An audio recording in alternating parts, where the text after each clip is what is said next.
Salut chers téléspectateurs, heureux de vous retrouver pour une nouvelle session de Football Planet, votre émission qui ne parle que foot sur Africa News. Tout de suite, les titres. Juin 2010, juin 2020, il y a 10 ans, la première Coupe du Monde en terre africaine.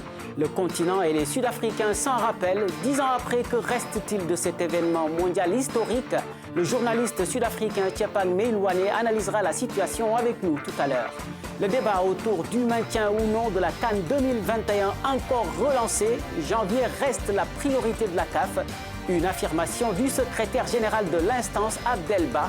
Mais est-ce vraiment possible d'organiser cette Coupe d'Afrique des Nations dans 6 mois dans de pareilles conditions? Élément de réponse en début d'émission. Et puis Sadio Mané et Mohamed Salah qui retrouvent la compétition cette semaine. Qualification en finale de Coupe d'Italie pour Kalidou Koulibaly et Fawzi Goulam, reprise de la Liga. L'actualité des Africains en Europe est à retrouver en fin d'émission. Ne bougez surtout pas, on développe tout ça dans une poignée de secondes. Bienvenue dans cette émission. Que mijote la CAF? Certains d'entre vous se sont sans doute posé la question au moment d'évoquer la CAN 2021. Tout ce qu'on sait, c'est que l'instance du foot continental tient encore à l'organiser en janvier. C'est en tout cas ce qu'indique son secrétaire général Abdelba dans un entretien avec Radio Sport Info du Cameroun. Or, la crise sanitaire mondiale n'offre aucune garantie en ce moment.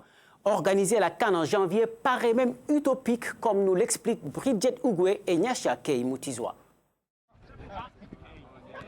Une Coupe d'Afrique des Nations en janvier 2021, la CAF y tient et y croit toujours. En dépit de la crise sanitaire actuelle, l'instance dirigeante du football africain persiste et signe. La date initiale reste la priorité. Une position confirmée en fin de semaine dernière par son secrétaire général dans un entretien à Radio Sport Info du Cameroun.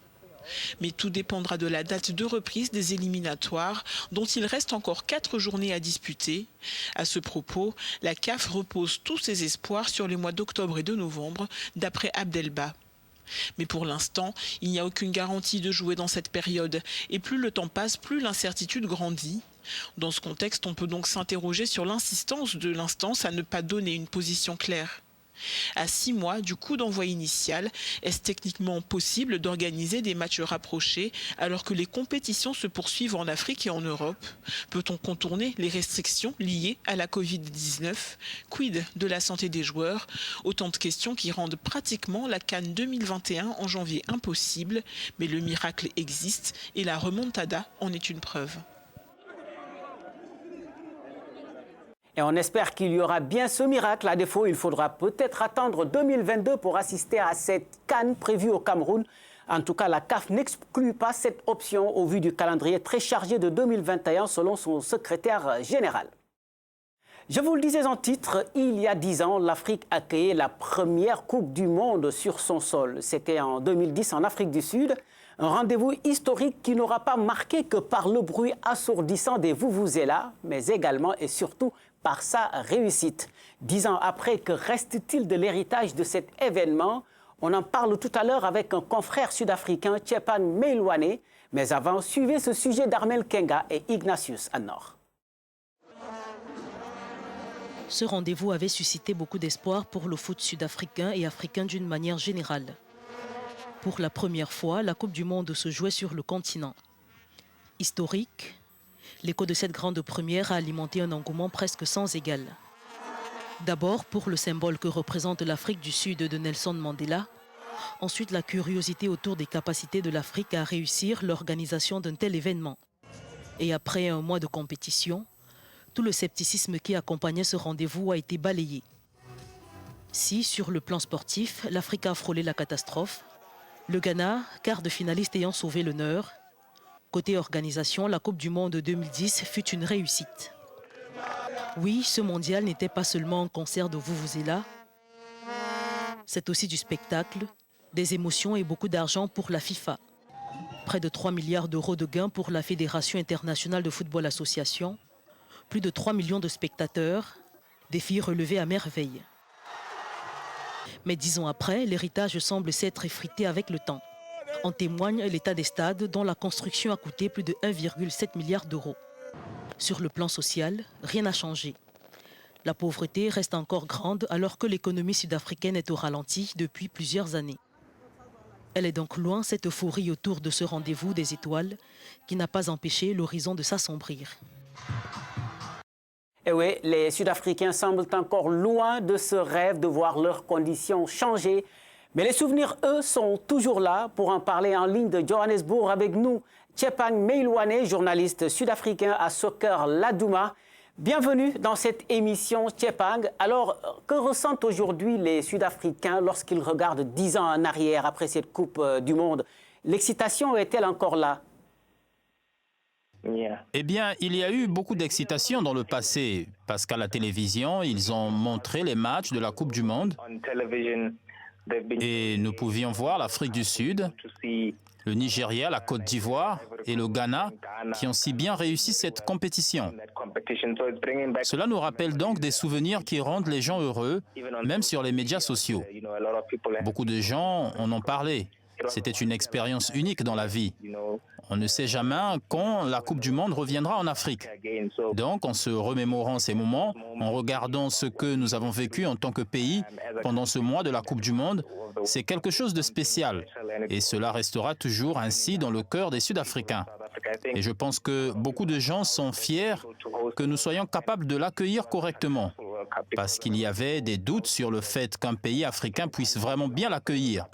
Ces dernières semaines ont donc été une période vraiment favorable pour l'Afrique du Sud, avec beaucoup de fierté, et j'ai vu que beaucoup de gens sont heureux de ce que nous avons pu accomplir et des espoirs que la Coupe du Monde a apporté il y a 10 ans. Alors, avant ce tournoi, beaucoup se demandaient ce qu'il adviendrait des stades onéreux construits pour accueillir cette Coupe du Monde. Où en est-on 10 ans après? Cela a été un peu difficile pour l'infrastructure des stades. Et après la Coupe du Monde, beaucoup de stades n'ont pas beaucoup été utilisés. Par exemple, le Nguru Mbelela n'a pas été utilisé depuis que le Mpumalanga Black Access a cessé d'y jouer. C'est la même situation à Port Elizabeth, à Rosenborg, où il n'y a pas d'équipe, mais le problème en Afrique du Sud est que les fans ne vont pas souvent dans les stades et que ceux-ci ne sont donc pas pleins. La seule fois où le stade est plein dans ce pays, c'est quand les Kaizer Chiefs jouent contre les Orlando Pirates, les deux plus grandes équipes du pays, quand ils s'affrontent dans le derby de Soweto. C'est la seule fois où le stade est plein. Depuis, c'est un peu difficile d'entretenir et de faire fonctionner les stades, car cela coûte cher. Alors, qu'est-ce que ce mondial a concrètement apporté au football sud-africain qu'on peut encore voir aujourd'hui? Oui, je pense que pour nous, c'est d'abord le stade qui a tout déclenché. Avant la Coupe du Monde, nous n'avions pas tous ces stades. Et on se demande si nous aurions eu ces stades, je veux dire des stades standards. La Coupe du Monde a donc aussi apporté plus de professionnalisme dans le football sud-africain, peut-être même dans le football africain, pour faire comprendre aux gens que nous pouvons avoir des compétitions bien gérées par les gens. Et je pense que la Coupe du Monde a réussi à le faire. Je veux dire que notre ligue était bien gérée avant cela. Mais je pense que les administrateurs de ce pays ont appris beaucoup plus de choses lorsque la Coupe du Monde est arrivée ici. Cela a joué un rôle clé. Je pense que la présence de ces stades, la façon dont les administrateurs faisaient leur travail ont beaucoup aidé. Et les sponsors, je pense que les entreprises ont commencé à mettre plus d'argent dans le football parce qu'il y avait beaucoup d'intérêt pour le football à l'époque. Alors, une dernière question. Vous avez évoqué un peu plus haut les beaux souvenirs de ce Mondial 2010. Quel est le vôtre? Pour moi, personnellement, j'en ai deux. Et ce serait évidemment le premier but de la Coupe du Monde, parce que j'étais dans le stade en tant que journaliste. Et cela nous a vraiment réunis, quelle que soit la société pour laquelle vous travaillez. Nous étions juste heureux et nous fêtions ce but, sans nous soucier du fait que nous étions des journalistes travaillant dans le stade. C'était un moment que nous avons apprécié. Et la finale aussi. Le fait qu'une équipe comme l'Espagne ait remporté sa première Coupe du Monde en Afrique du Sud a rendu ce moment encore plus spécial pour moi. J'étais là, je l'ai vécu. J'ai regardé Iniesta qui a marqué ce but et a mené l'Espagne à la victoire. Le fait que l'Espagne ait remporté sa toute première Coupe du Monde en Afrique du Sud est donc un moment spécial que nous ne pourrons jamais oublier. Très beau souvenir comme nous en avons tous gardé de cette première Coupe du Monde en terre africaine. Merci beaucoup, Tchepang. Ça a été un plaisir.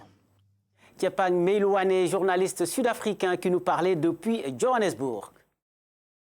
En bref, pour terminer cette émission, avec d'abord Sadio Mané et Mohamed Salah qui vont reprendre leur marche vers le titre. Et oui, la Première Ligue reprend ce mercredi après plus de 3 mois de confinement. Les Reds de Liverpool jouent dimanche contre Everton, mais la reprise de la Première Ligue anglaise sera lancée ce mercredi avec notamment le choc au sommet de la 30e journée entre Manchester City et Arsenal. En Espagne, la Liga est de retour et la lutte pour le titre entre le Real Madrid et le FC Barcelone plus passionnante que jamais. Les Madrilènes ont battu dimanche Eibar 3-1 pour répondre au leader catalan qui a pulvérisé Mallorca la veille 4-0 grâce notamment à l'inévitable Lionel Messi, auteur d'un but et de 2 passes décisives. En Italie, on aura 2 Africains en finale de la Coupe nationale. Il s'agit du Sénégalais Kalidou Koulibaly et de l'Algérien Fawzi Goulam de Naples. Ils ont sorti l'Inter Milan samedi en demi-finale, un but partout après le succès 1-0 à l'aller des Napolitains. Ces derniers retrouveront la Juventus Turin qui a écarté le Milan AC après un piteux 0-0 et notamment un penalty raté par Cristiano Ronaldo. Et c'est là-dessus qu'on se quitte, mais l'information se poursuit sur Africa News et africanews.com où vous pouvez retrouver cette émission. Je vous souhaite une excellente semaine. Ciao.